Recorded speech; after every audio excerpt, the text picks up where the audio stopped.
आंवला नवमी क्यों मनाई जाती है?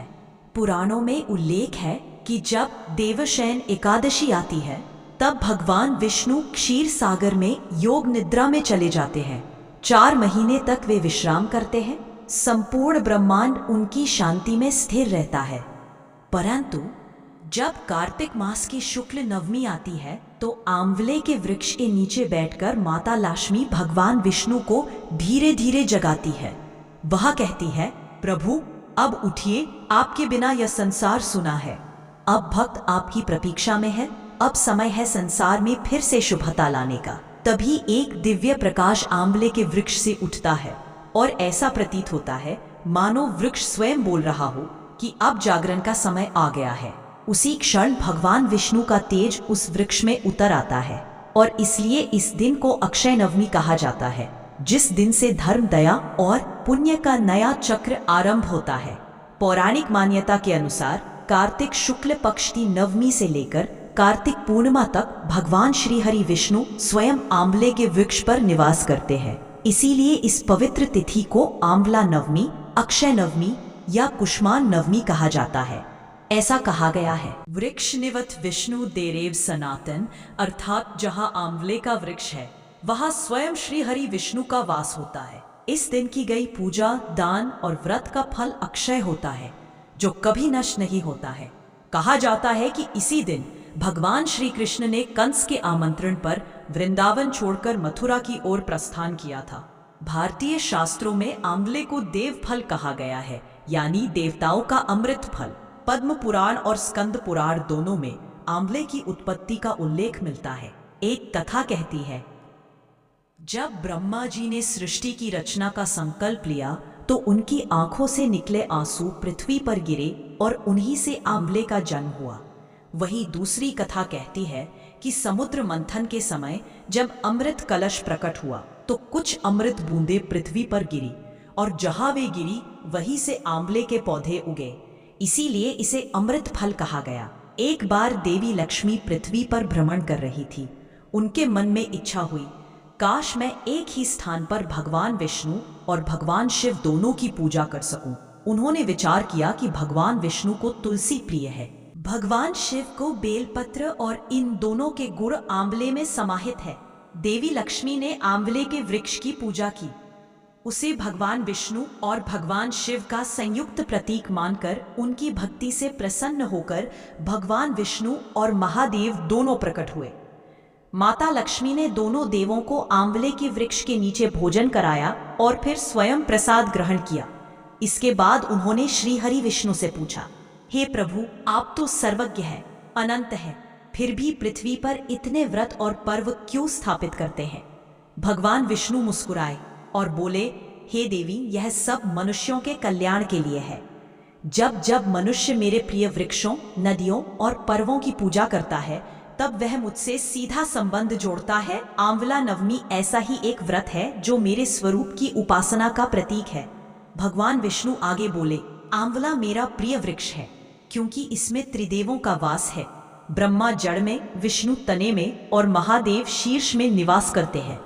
जो भी श्रद्धा से इसकी पूजा करता है वह समस्त दोषों से मुक्त होकर पुण्य लोक को प्राप्त होता है। भक्तों, अब आइए जानते हैं कि आंवला नवमी क्यों मनाई जाती है और इसके पीछे कौन कौन से रहस्य छिपे हैं। कार्तिक मास के शुक्ल पक्ष की नवमी को यह पर्व मनाया जाता है। दिवाली के 8 दिन बाद जब यह तिथि आती है तो कहा जाता है कि जो व्यक्ति इस दिन आंवले की पूजा करता है उसे अक्षय पुण्य प्राप्त होता है। इस वर्ष कार्तिक नवमी की तिथि 30 अक्टूबर की सुबह 10:06 से शुरू होकर 31 अक्टूबर की सुबह 10:03 तक रहेगी। इस अवधि में व्रत, दान और पूजा का विशेष महत्व बताया गया है। महिलाएं इस दिन विशेष रूप से आंवले के वृक्ष के नीचे बैठकर संतान सुख, आरोग्य, समृद्धि और पारिवारिक शांति के लिए पूजन करती हैं। कहा गया है, जहां आंवला वृक्ष होता है वहीं श्री हरि विष्णु का निवास होता है। आंवला नवमी केवल धार्मिक नहीं बल्कि आध्यात्मिक पर्व भी है। दिवाली का प्रकाश अंधकार मिटाता है, पर आंवला नवमी का प्रकाश आत्मा को प्रकाशित करता है। प्राचीन ग्रंथों में कहा गया है, आंवले का वृक्ष अमृत कलश के समान है। इस दिन इसकी शाखाओं से अमृत तुल्य ऊर्जा प्रवाहित होती है। ऐसी मान्यता है कि इस दिन आंवले से अमृत की बूंदें टपकती है। इसके नीचे भोजन करना, दान देना और परिवार सहित भक्ति करना महापुण्यकारी माना गया है। कहा जाता है कि द्वापर युग की शुरुआत भी इसी दिन हुई थी और इसी दिन भगवान विष्णु ने कुष्मांड नामक राक्षस का वध किया था। इसलिए इसे कुष्मांड नवमी भी कहा जाता है। कुष्मांड का अर्थ है कद्दू, इसलिए इस दिन कद्दू का दान शुभ माना गया है। मथुरा, वृंदावन और अयोध्या में इस दिन की विशेष महिमा है। कहा जाता है जो भक्त आंवला नवमी के दिन वृंदावन या गोवर्धन की परिक्रमा करता है वह सीधे बैकुंठ लोक को प्राप्त करता है। भगवान श्री कृष्ण ने भी कंस वध से पूर्व तीनों वनों की परिक्रमा इसी दिन की थी, इसलिए यह दिन भक्ति, तपस्या और आराधना का प्रतीक माना गया। आंवले की वैज्ञानिक महत्ता भी कम नहीं है। इसमें विटामिन सी का भंडार है जो तन मन दोनों को निरोग करता है। इसलिए जब कोई व्यक्ति आंवले के नीचे बैठकर भोजन करता है तो वह केवल वृक्ष नहीं बल्कि प्रकृति की जीवंत ऊर्जा का आशीर्वाद लेता है। भक्त प्रातः स्नान कर श्वेत वस्त्र पहनते हैं, दीपक जलाते हैं और कहते हैं, हे आंवले के रूप में स्थित श्री हरि विष्णु, मुझ पर कृपा बनाए रखो। कहते हैं जब समुद्र मंथन के समय अमृत निकला, देवताओं ने उसकी बूंदें आंवले की जड़ों में डाल दी, इसीलिए कहा गया आंवले के वृक्ष में अमृत का वास है। जो भक्त इस दिन उसके नीचे बैठकर भोजन करता है वह देह और आत्मा दोनों से अमृत का रस प्राप्त करता है। दिवाली का दीपक बुझ सकता है पर आंवले की हरियाली सदा बनी रहती है। मित्रों, अब मैं आपको सुनाने जा रही हूँ आंवला नवमी की 4 कथाएं। इन कथाओं को सुनने से अनंत फलों की प्राप्ति होती है। साथ ही साथ भगवान श्री लक्ष्मी नारायण जी की असीम कृपा प्राप्ति होती है। तो आप लोग बड़ी ही श्रद्धा और प्रसन्न चित्त मन से इन कथाओं को पूरा अवश्य सुनिए। बहुत प्राचीन समय की बात है। भारत भूमि पर आमलिया नाम के एक राजा राज्य करते थे। वे अत्यंत धर्मपरायण थे, न्यायप्रिय और दानी थे। उनके राज्य में प्रजा सुखी थी, वर्षा समय पर होती थी और धरती सोने की फसलों से लहलहा उठती थी। राजा को दान और धर्म में विशेष रुचि थी। वे मानते थे कि मनुष्य का सच्चा वैभव उसके कर्मों और दान से ही बढ़ता है, ना कि धन से। एक दिन उन्होंने कार्तिक मास में भगवान विष्णु की आराधना करते हुए संकल्प लिया, मैं प्रतिदिन सोने के 1.25 मन आंवले दान किए बिना अन्न ग्रहण नहीं करूंगा। उस दिन से वे आंवला दान को अपने जीवन का धर्म बना चुके थे। राजा हर सुबह स्नान कर आंवले के वृक्ष के नीचे पूजा करते, ब्राह्मणों को आंवला दान देते और तभी भोजन ग्रहण करते। धीरे धीरे उनके इस व्रत की ख्याति पूरे राज्य में फैल गई। लोग उन्हें श्रद्धा से आंवलिया राजा कहने लगे। समय बीतता गया, राजा की आयु ढलने लगी और राज्य का कार्यभार धीरे धीरे उनके पुत्र को सौंपा गया। राजकुमार और उसकी पत्नी युवराजे सांसारिक सुख सुविधाओं में अधिक रुचि रखते थे। उन्हें लगा कि पिता का यह प्रतिदिन आंवले का दान करना व्यर्थ है, क्योंकि इससे राजकोष पर भार बढ़ता जा रहा था। एक दिन राजकुमार ने पिता से कहा, पिताश्री, अब इस दान व्रत को त्याग दीजिए। धन तो खजाने से निकलता जा रहा है। आप वृद्ध हैं, अब विश्राम कीजिए। राजा ने कहा, पुत्र, यह केवल दान नहीं, मेरा व्रत है। यह भगवान विष्णु की पूजा का एक रूप है। यह हमारा राज्य धन्य है। परंतु पुत्र और बहू ने राजा की बात नहीं मानी। उन्होंने महल में आंवले के दान को रोक दिया और पूजन की सामग्री बंद करा दी। जब राजा आमलिया ने देखा कि उनके आदेशों का पालन नहीं हो रहा तो वे बहुत दुखी हुए। उन्होंने सोचा, मैंने जीवन भर धर्म का पालन किया, फिर भी आज अपने ही घर में मेरी पूजा रुक गई। उन्होंने किसी से कुछ नहीं कहा और रानी के साथ महल छोड़कर वन की ओर निकल पड़े। रात घने जंगल में उन्होंने एक वृक्ष के नीचे शरण ली। राजा ने भगवान विष्णु से प्रार्थना की, हे श्री हरि विष्णु, यदि मेरे जीवन में कभी आपने मेरी श्रद्धा को स्वीकार किया हो तो आज मेरी परीक्षा में मेरा साथ दीजिए। रानी ने भी रोते हुए कहा, प्रभु, हमने किसी का बुरा नहीं किया। आज हम बिना अन्न और आश्रय के हैं, फिर भी आपके नाम से व्रत निभाएंगे। उन्होंने जंगल में ही आंवले के पत्तों से पूजा की और भूखे ही रात बिताई। रात के अंतिम पहर में जब राजा और रानी सोए हुए थे तभी भगवान विष्णु और देवी लक्ष्मी स्वयं उनके सामने प्रकट हुए। चारों ओर दिव्य प्रकाश फैल गया। भगवान विष्णु ने कहा, राजा आमलिया, तुम्हारा धर्म और विश्वास अटल है। जिसने सच्चे भाव से व्रत का पालन किया हो उसका पुण्य कभी व्यर्थ नहीं जाता। आज से तुम्हारा नाम और व्रत युग युगांतर तक स्मरण किया जाएगा। अगली सुबह जब राजा रानी जागे तो उन्होंने देखा वह सोना वन अब एक भव्य महल में परिवर्तित हो चुका था। चारों ओर आमविले के वृक्षों की कतारें थीं, जिन पर सुनहरे फल लटक रहे थे। वह स्थान दिव्य आलोक से चमक रहा था। भगवान विष्णु की कृपा से राजा को नया राज्य और अपार वैभव प्राप्त हुआ। भगवान ने स्वरूप बदलकर कहा, हे राजन, जैसे तूने ब्राह्मणों को दान किया था वैसा ही आज तू इन आमविला मूल्यों को ब्राह्मणों को दान कर। यही धर्म की राह है। राजा रानी ने तत्काल विधिवत पूजा की, आमविले के फल ब्राह्मणों को दिए, भोजन कराया और प्रसन्न मन से भोजन ग्रहण किया। उस दिन से राजा रानी के राज्य में समृद्धि सौभाग्य स्थिर हो गया और लोगों में धर्म भक्ति का प्रचार फैल गया। वही राजा के पुत्र और पुत्रवधू जिन्होंने पहले इस नियम को हल्के में लिया था, अब नियति के अनुरूप भाग्यवश हार गए। उनका राज्य छीन लिया गया और वे दीन दुखी हो गए। जब वे पिता के राजकाज की ओर शरण लेने आए तो राजा रानी ने उन्हें बिना नाम पता पहचाने काम दिया और धीरे धीरे बेटे बहू को अपनी गलती का बोध हुआ।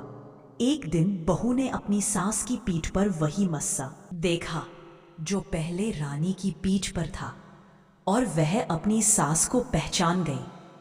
फिर राजा ने उन्हें समझाया, दान से धन नहीं घटता बल्कि बढ़ता है। आंवले का दान, आंवला वृक्ष की पूजा और श्रद्धा का फल अक्षय है। उसके पश्चात पुत्र और बहू ने मन से आंवला वृक्ष की पूजा, दान और व्रत विधि अपनाई। इससे उनके जीवन में खुशहाली पुनः आई। यही से यह व्रत कथा लोक में प्रचलित हुई कि जो व्यक्ति कार्तिक शुक्ल नवमी के दिन आंवले के वृक्ष की पूजा करता है, दान तथा भोजन करता है, वह अक्षय पुण्य प्राप्त करता है। इस कथा से हमें स्पष्ट शिक्षा मिलती है कि श्रद्धा, भक्ति, व्रत और सेवा, दान यही जीवन का सार है। मित्रों, अब सुनिए आंवला नवमी की दूसरी पौराणिक कथा। प्राचीन समय में एक नगर था जिसका नाम था कांतपुर। वहां एक अत्यंत दयालु और धर्मपरायण राजा राज्य करता था जिसका नाम विक्रमसेन था। उसकी रानी मालवती अत्यंत सुशील और धर्मनिष्ठ थी। दोनों हर एकादशी, पूर्णिमा और अमावस्या के व्रत करते थे। किंतु एक वर्ष ऐसा हुआ कि कार्तिक मास के दौरान रानी गंभीर रूप से बीमार हो गई। वैद्यों ने बहुत उपचार किए परंतु कोई लाभ नहीं हुआ। राजा अत्यंत दुखी हुए परंतु कोई लाभ नहीं हुआ। राजा अत्यंत दुखी हुए और उन्होंने भगवान विष्णु से प्रार्थना करते हुए कहा, हे नारायण, यदि मेरे जीवन का कोई भी पुण्य शेष है तो मेरी रानी का दुख दूर कर दीजिए। उसी रात राजा को स्वप्न में भगवान श्री हरि विष्णु का दर्शन हुआ और उन्होंने कहा, हे राजन, तेरी रानी का रोग केवल औषधियों से नहीं मिटेगा। कार्तिक मास शुक्ल पक्ष की नवमी को आंवला वृक्ष के नीचे मेरा पूजन करना और रानी को भी वहां बैठाकर भोजन कराना, क्योंकि उस वृक्ष के नीचे स्वयं मैं निवास करता हूँ। सुबह होते ही राजा ने नगर में घोषणा करवा दी कि आज से सभी लोग कार्तिक नवमी को आंवले का पूजन करेंगे। राजा की आज्ञा अनुसार नवमी के दिन पूरे नगरवासी आंवले के वृक्षों के नीचे एकत्र हुए। राजा रानी ने विधिवत पूजा की, दीप जलाया, भगवान विष्णु का आवाहन किया और आंवले के वृक्ष की जड़ में दूध, जल, गंगा जल अर्पित किया। पूजा के पश्चात रानी ने वही अर्थात आंवला वृक्ष के नीचे प्रसाद रूप में भोजन किया।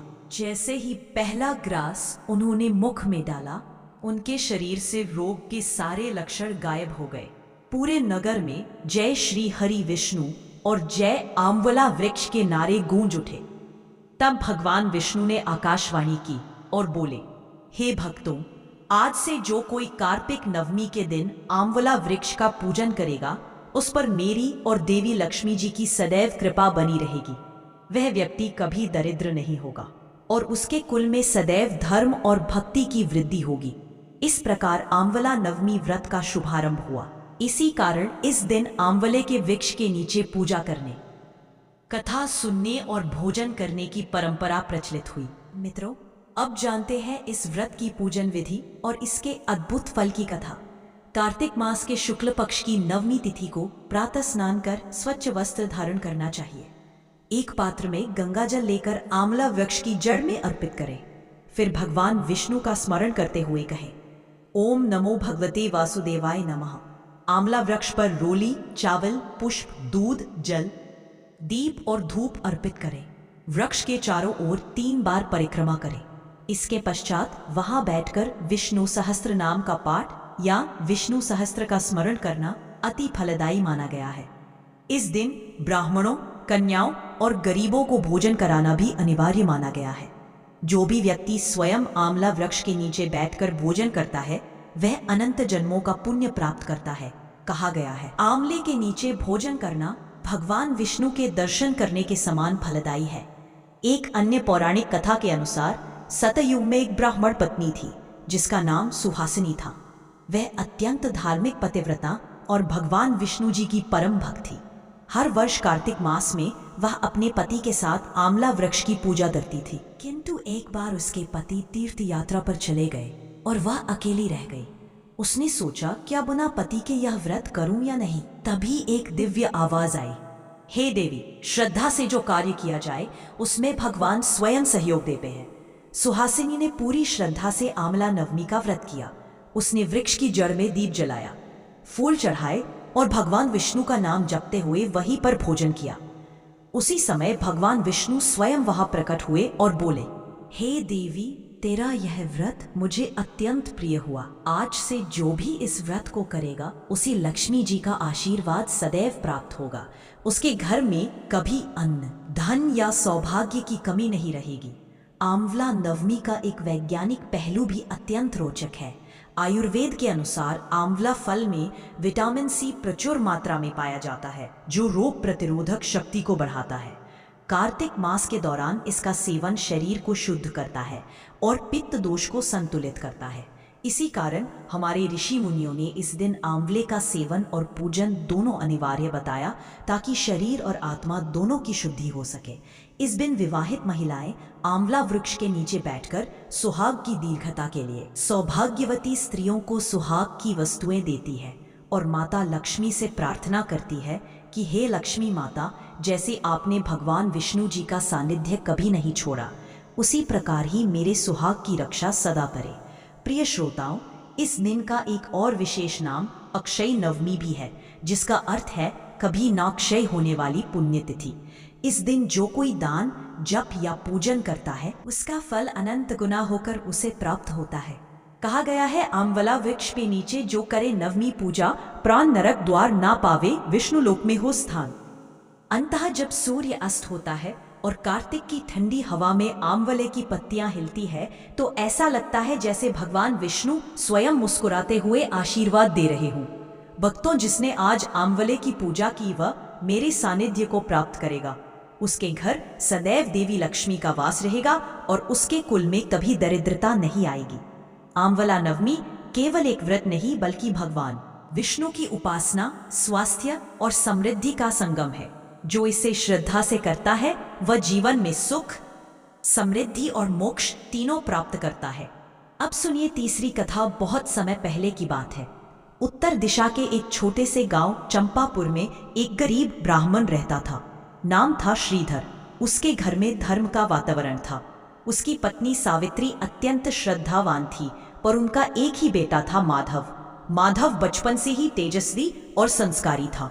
गांव में हर कोई कहता यह बालक बड़ा होकर कोई पुण्य करने वाला है। परंतु ज्योतिषी पंडित देवकी नंदन ने एक दिन उसकी जन्मत्री देखकर कहा, इस बालक की आयु केवल 16 वर्ष की है और उसकी मृत्यु एक सांप के डसने से होगी। यह सुनकर माता पिता के पैरों तले जमीन खिसक गई। माधव तब केवल 5 वर्ष का था, परंतु यह बात उनके मन में गहराई से बैठ गई। समय बीतता गया। माधव बड़ा हुआ, विनम्र, बुद्धिमान और भगवान विष्णु का भक्त। वह प्रतिदिन सुबह उठकर तुलसी को जल देता और आंवले के पेड़ के नीचे बैठकर जप करता था। गांव के लोग कहते, यह बच्चा तो साक्षात पुण्य आत्मा है। लेकिन उसकी माता सावित्री हर दिन भय में जीती थी। जब भी कोई सांप दिखता वह डर से कांप उठती। वह सोचती कहीं वह भविष्यवाणी सच ना हो जाए। माधव को जब अपनी आयु का रहस्य पता चला तब भी उसने कहा, माँ जो भगवान विष्णु की शरण में जाता है उसकी रक्षा स्वयं श्री हरि विष्णु करते हैं। मृत्यु भी उनका आदेश मानती है। आखिर वह दिन आया, कार्तिक शुक्ल नवमी यानी आंवला नवमी। गांव में हर कोई आंवले के वृक्ष की पूजा की तैयारी कर रहा था। माधव ने भी निश्चय किया, आज मैं पूरे मन से भगवान विष्णु और आंवले के वृक्ष की पूजा करूंगा। उसने स्नान किया, पीले वस्त्र धारण किए और आंवले के वृक्ष के नीचे दीप जलाकर पूजा आरंभ की। वह मंत्र पढ़ रहा था, ओम नमो भगवते वासुदेवाय। पूरी वायु में दिव्यता फैल गई। उसी समय दूर जंगल में एक काला नाग अपनी बिल से निकल रहा था। वही था माधव की मृत्यु का संदेशवाहक। नाग का मार्ग गांव की ओर बढ़ा। सूर्य पश्चिम की ओर झुकने लगा। माधव आंवले के वृक्ष के नीचे बैठा भजन गा रहा था। तभी हवा में एक अजीब सी सनसनाहट उठी। सावित्री घर से दौड़ती हुई आई। माधव, बहुत देर हो गई है, चलो घर चलो। लेकिन माधव ने कहा, माँ, आज का दिन तो भगवान को अर्पित है, अभी दीपदान करना शेष है। इतने में पास के खेतों में काम कर रहे एक किसान ने चिल्लाया, अरे, किसी ने देखा, एक बड़ा काला सांप इधर ही आ रहा है। गांव में हाहाकार मच गया। लोग चिल्लाते हुए इधर उधर भागे। सांप धीरे धीरे माधव की ओर रेंगने लगा। माधव शांत भाव से भगवान विष्णु का नाम जपने लगा। वह बोला, हे प्रभु, यदि मैं आपके प्रति सच्चे मन से भक्ति रखता हूं तो यह मृत्यु भी मुझे स्पर्श ना कर सके। जैसे ही सांप ने फन उठाया और वार करने को हुआ, अचानक आंवले के वृक्ष से एक चमकीला प्रकाश निकला। वह प्रकाश सांप के ऊपर गिरा और सांप की आंखें पल भर में धुंधली पड़ गई। वह फुफकारता हुआ पीछे हट गया और फिर जंगल की ओर भाग गया। गांव के लोग यह दृश्य देखकर स्तब्ध रह गए। किसी ने कहा, यह तो स्वयं भगवान विष्णु का चमत्कार है। आंवले का वृक्ष भगवान का वास स्थान है। माधव को कुछ समझ नहीं आया, बस उसकी आंखों से आंसू बहने लगे। वह वृक्ष के चरणों में गिर गया। हे आंवला वृक्ष, आपने आज मेरा जीवन बचाया, मैं सदा आपकी पूजा करूंगा। रात को उसी समय पंडित देवकी नंदन ने स्वप्न देखा। देवदूत कह रहे हैं, माधव की आयु अब 60 वर्ष की कर दी गई है, क्योंकि उसने आंवला नवमी के दिन भगवान विष्णु का पूजन किया और वृक्ष की रक्षा की। अगले दिन जब उन्होंने यह बात पूरे गांव को बताई, सब लोग आंवला वृक्ष के आगे दीप जलाने लगे। वर्षों बीत गए। माधव अब एक ज्ञानी ब्राह्मण बन गया था। वह सबको सिखाता आंवला वृक्ष में स्वयं श्री हरि का वास है। जो इस दिन उसकी पूजा करता है, उसके सारे दोष नष्ट हो जाते हैं और अकाल मृत्यु टल जाती है। उसकी कथा पूरे राज्य में प्रसिद्ध हो गई। लोग कहते, जिसने आंवला नवमी की पूजा से मृत्यु को हराया, वह साक्षात विष्णु भक्त है। और तब से हर वर्ष आंवला नवमी के दिन गांव में विशेष पूजा होने लगी। लोग वृक्ष के नीचे दीप जलाकर कहते, जय श्री हरि विष्णु, जय लक्ष्मी माता, हमारी आयु दीर्घ हो, जीवन शुभ हो। मित्रों, जो आंवला नवमी के दिन श्रद्धा से आंवले के वृक्ष की पूजा करता है, उसकी अकाल मृत्यु टल जाती है और उसके जीवन में स्वास्थ्य, समृद्धि और सौभाग्य का वास होता है। श्रोताओं, अब चौथी कथा सुनिए। बात बहुत पुरानी है।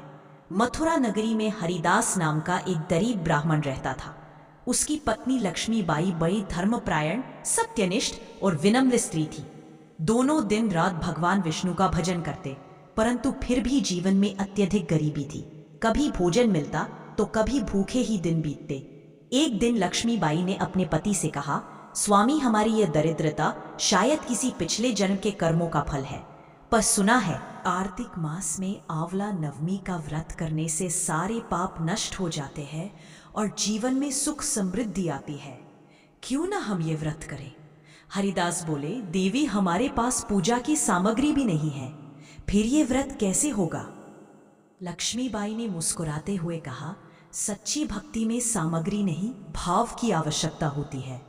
फिर कार्तिक शुक्ल नवमी का दिन आया। दोनों प्रातःकाल स्नान करके निकट के वन में गए, जहां एक आंवला वृक्ष खड़ा था, हरी पत्नियों से युक्त, सुवासित और दिव्या। लक्ष्मीबाई ने वृक्ष के नीचे एक चौकी बनाई और तुलसी पत्र, पुष्प और गंगा जल से भगवान विष्णु का पूजन किया। फिर बोली, हे प्रभु, हमारे पास ना सोना है ना चांदी, परंतु हमारे हृदय में आपके लिए अनन्य प्रेम है। जैसे आंवला वृक्ष सदा हरा भरा रहता है, वैसे ही हमारे जीवन में भी भक्ति की हरियाली बनी रहे। उन्होंने वृक्ष की 7 परिक्रमा की और पास से मिले 2 आंवले फलों को प्रसाद रूप में खाया। जैसे ही वे लौटने लगे, एक वृद्ध ब्राह्मण उन दोनों के पास आया और बोला, पितरी, मुझे बहुत भूख लगी है, क्या कुछ खाने को दोगी? लक्ष्मीबाई ने कहा, हे महात्मा, हमारे पास कुछ नहीं है, बस यह 2 आंवले हैं जो हमने प्रसाद रूप में रखे हैं, इन्हीं को स्वीकार करें। वृद्ध ने मुस्कुराकर कहा, तुम्हारा यह दान मेरे लिए अमृत के समान है। वह आंवला खाकर बोला, तुम्हारी श्रद्धा से मैं प्रसन्न हूं। और देखते ही देखते वह वृद्ध ब्राह्मण स्वयं भगवान विष्णु के रूप में प्रकट हो गए। भगवान बोले, हे हरिदास और लक्ष्मीबाई, तुमने सच्चे भाव से आंवला वृक्ष और मेरी पूजा की है। तुम्हारी भक्ति ने मुझे प्रसन्न किया है। अब से तुम्हारे घर में कभी धन, अन्न और सुख की कमी नहीं होगी। इतना कहकर भगवान अदृश्य हो गए। जब हरिदास और उनकी पत्नी घर लौटे तो उन्होंने देखा कि उनका झोपड़ी अब एक सुंदर महल में बदल गया है। भंडार में अन्न से भरे घड़े रखे हैं और आंगन में आंवला वृक्ष हरा भरा खड़ा है। रात में हरिदास ने स्वप्न में देखा कि आंवला वृक्ष एक दिव्य स्वरूप में प्रकट होकर कह रहा है, हे ब्राह्मण, मैं स्वयं श्री हरि विष्णु का अंश हूँ। मेरे पूजन से सभी पाप नष्ट होते हैं और मनुष्य को अक्षय पुण्य की प्राप्ति होती है। जो व्यक्ति मुझ प्रणाम करता है उसके घर में लक्ष्मी स्थायी रूप से निवास करती है। सुबह होते ही हरिदास ने नगर के सभी लोगों को बुलाया और आंवला नवमी व्रत की महिमा बताई। धीरे धीरे पूरा नगर इस व्रत को करने लगा। लोग आंवला वृक्ष के नीचे बैठकर भोजन करने लगे और सबके जीवन में सुख समृद्धि आने लगी। राजा को जब यह बात पता चली तो उसने आदेश दिया, हर कार्तिक शुक्ल नवमी को नगर में आंवला पूजन का महोत्सव मनाया जाएगा। वर्षों बाद जब हरिदास और लक्ष्मीबाई इस संसार से विदा हुए तो देवदूत उन्हें विष्णु लोक ले गए। वहां भगवान विष्णु ने कहा, तुम्हारा जीवन आंवला नवमी के व्रत की सच्ची महिमा है। जो व्यक्ति सच्चे भाव से आंवला का पूजन करता है वह इस लोक और परलोक दोनों में सुखी रहता है। मित्रों, अगर आपको यह कहानी पसंद आई हो तो अपने विचार कमेंट में ज़रूर बताएं। साथ ही वीडियो को लाइक और चैनल को सब्सक्राइब करें। मिलते हैं अगली कहानी में, तब तक के लिए जय श्री राधे।